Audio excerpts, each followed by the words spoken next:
Welcome to the Greenlight Investor for the week ending March 20th, 2015.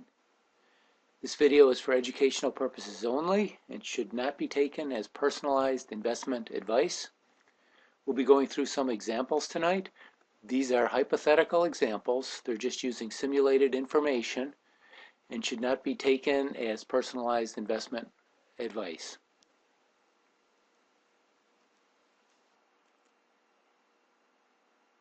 The goal of the Greenlight Investor is to provide a resource for managing your 401k both a simple and easy process. We do this by using red, green, and yellow cells to help you decide what to buy, and when to sell. Let's go ahead and go through an overview of our worksheet. I'll highlight just a few of its key features, and then I'll provide a core method and an example of how you could allocate assets between your various 401k investment choices using the Greenlight Investor system. Let's go ahead and go right into our worksheet.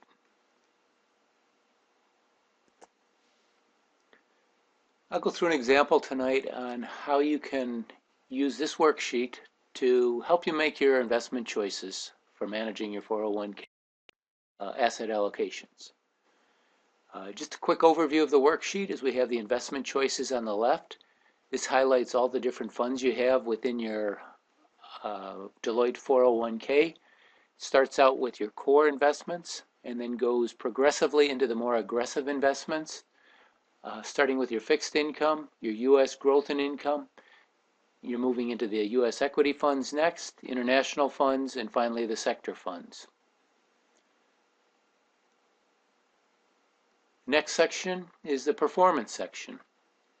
Each week we list the closing price, the month-to-date return, the quarter-to-date, and then the year-to-date return.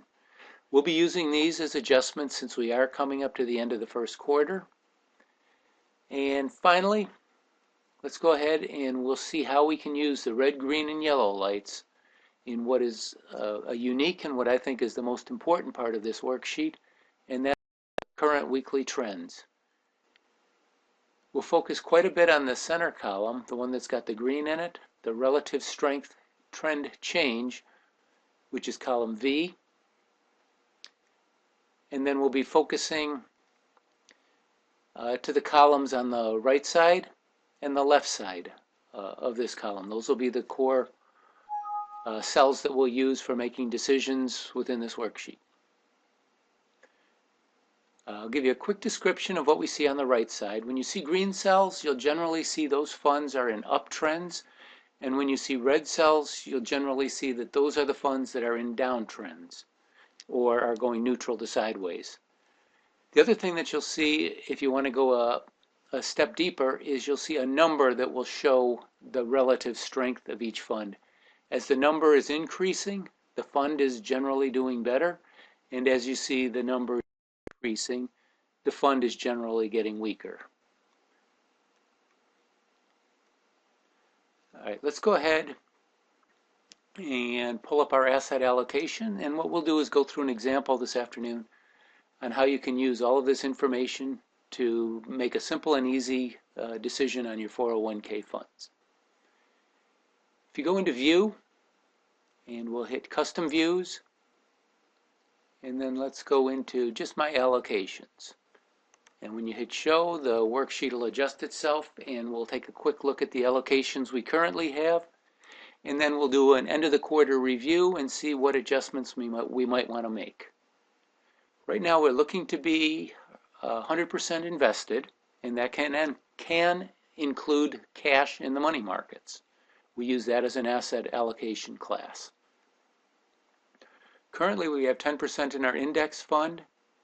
We have 10% allocated towards our money market fund, but there's 15% in there because we moved capital out of one of the categories into the money market.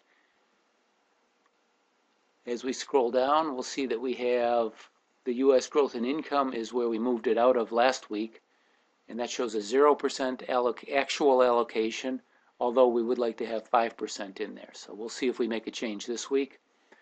The U.S. equity funds, we have a 30% allocation. We're currently 30% vested in that category, so we're fine. We'll take a look and see if there's any adjustments we're going to want to do for the quarter.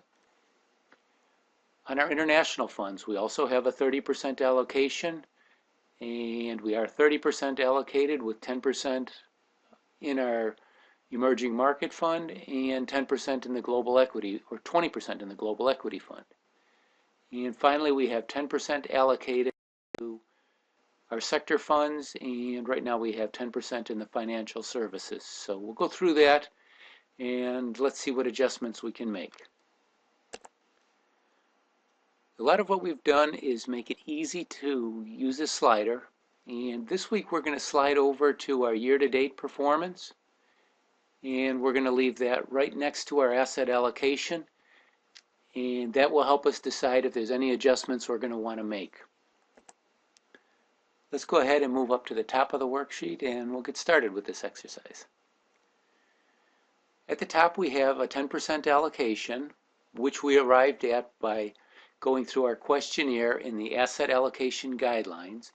And I'm not going to go through that part tonight, but just go through that and that will give you some general guidelines as to how to start out allocating the assets in your 401k. Right now we have a 10% allocation to our index funds. We're seeing that the year-to-date performance is a 2.66 as of Friday's close. We're seeing green lights across here. We're seeing green lights to the right side, and the relative strength of this fund within the category is improving. So there's nothing to do, so we just leave that one go. You'll find out generally there's about 2 to 3 times a year that you're going to have to make some kind of an adjustment. Most of the time it's just checking and making sure that everything's fine. And this is the purpose of the worksheet, is to make it easy to do that. Let's go to our money market fund. We have a 10% allocation, and right now we're showing that we have 15% allocated, so there's an additional 5% that we could use towards another fund. Our fixed income, we have a 5% allocation. Right now we're seeing it's got a 1.21% return for the year, which is fine. And we're seeing that we have a bullish light to the left, bullish light to the right, and we're still seeing green on both sides. So again, there's nothing to do in that fund. We're just fine with the way that one sits. Now let's go back down to our growth and income allocation. Here we're showing we should have a 5% allocation, and we're showing that we have 0% allocated to this fund. Let's take a look and see what we could do. We are seeing a green light to the left and a green light to the right. So I'm inclined to go ahead and allocate the 5% back to this fund. So let's do that by just hitting 5%. And what we'll have to do is take that right out of our money market, and we'll bring that back down to our 10% allocation. So where we have the 15, we'll go back to 10. This is balanced out. And we have now reallocated our growth and income funds. Again, we try to keep a green light to the left and a green light to the right. The more green lights you see, the more bullish the fund generally is. And also, the higher the numbers, the stronger the trend has been. If you're seeing green, you've got a positive trend again. And if you're seeing red, you're generally seeing that it's got a negative trend to it. Let's go ahead and move down to our U.S. equity funds and see how we're doing there. With the 30% allocation from our worksheet, we'll see that we already have the 30% allocated. We have a 10% allocation and a 20% allocation. If we scroll up here, we'll see that our 10% allocation has a 1.39% return. That fund, although it's doing all right, it's got a green light to the left and a green light to the right, and it is improving in relative strength. I'm seeing that there's some funds that are performing better, so I would like to make a move. We're going to go ahead and move the 10% out of this fund, and let's find another one that's got green lights, but let's go to a fund that's got a little bit higher relative strength right now. Here for the quarter, we're seeing one that's done quite well, And actually this whole section here has done better than the market. So any of these funds would do well uh, as far as an allocation. The two that I like right now are the Prime Cap Fund. That's always been a good performer and a good relative strength. And then we've seen that the small caps in general have been doing well. And either one of these would be a good choice. If you wanted to do some additional homework, you could click on either one of the symbols here, and it'll take you to an outside resource that will give you a little bit of additional information. Here you've seen a nice steady uptrend, a lower left to upper right chart with a couple of blips in the middle. If you scroll down, you can do the additional resource. It'll show you the comparison against other funds. It'll give you information about how to access the fund by going to the Vanguard website. You can pull up additional information. And one of the features I like about going out to this part of the internet to get information is it'll show you some of the top fund holdings that this one has. So you'll see some of the medical stocks, you'll see Microsoft, FedEx, Adobe, and if any of those are of particular interest, that makes a good reason to go into the fund. In comparing the two funds, let's go right into the small cap fund, take a look at that and see if there's in this fund that would make us want to be there rather than the prime cap. Here we've seen this one's generally been sideways, but since 2015 has been a very strong performer. Again, you can get the same information. You can find out who the fund managers are, the fund company, the assets that it has under management, the fees, and we'll go right in. And again, we'll see that here's been some of the top biotech stocks with ISIS Pharmaceutical, Alchemies.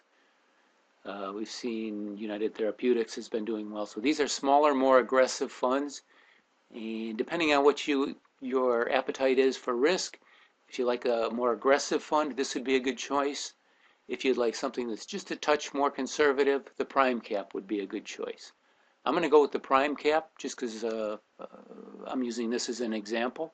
So the 10% that we moved out of our fund up above, we'll go ahead and move into this fund. And now we've reallocated to the prime cap fund. Let's go ahead and take a look at the next category, and those are our international funds. I'll again use the slider.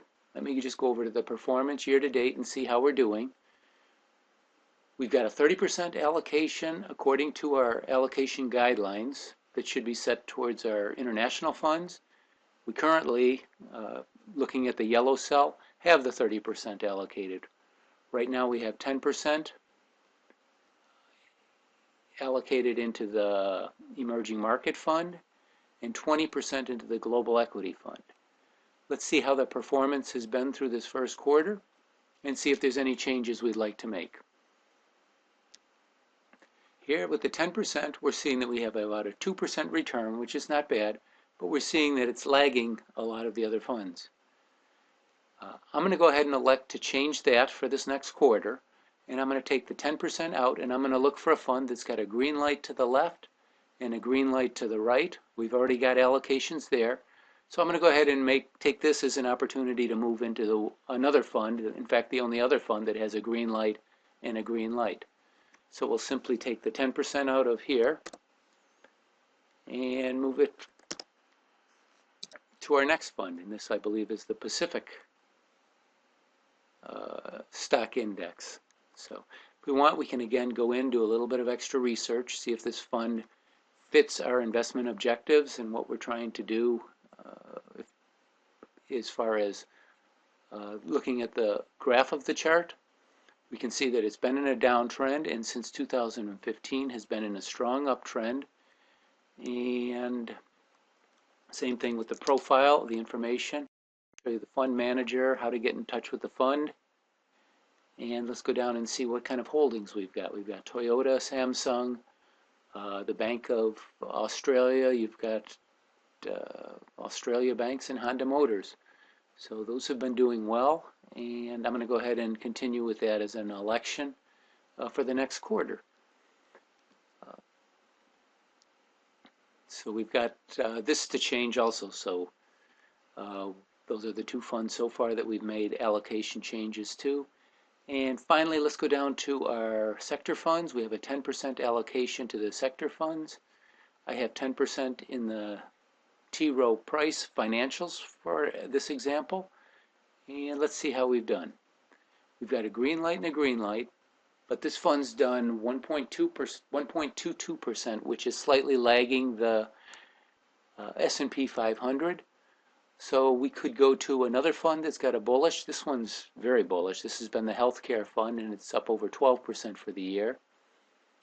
This one's, we could make the choice. We could either sit in the financials if we think those are going to be catching up with the rest of the market, or we could move to something else. Let's see what we've got that has the green lights and the green lights and see if there's a choice we'd like to go into.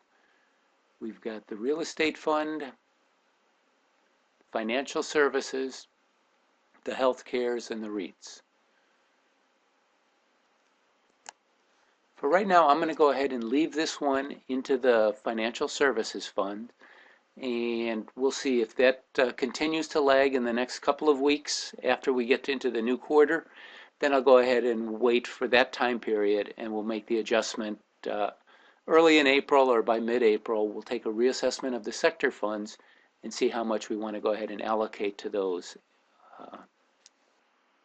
That'll give us a chance to see if the financials catch up with the rest of the market, or if they continue to lag. There's no reason for us to stay with the laggard. One of the analogies I always like to use with the green light system is with the green lights and the performance numbers, we're always able to see which funds are doing the best. So it's very much like going to the horse races. The only difference is in a horse race, once you place your bet, you're not able to change it.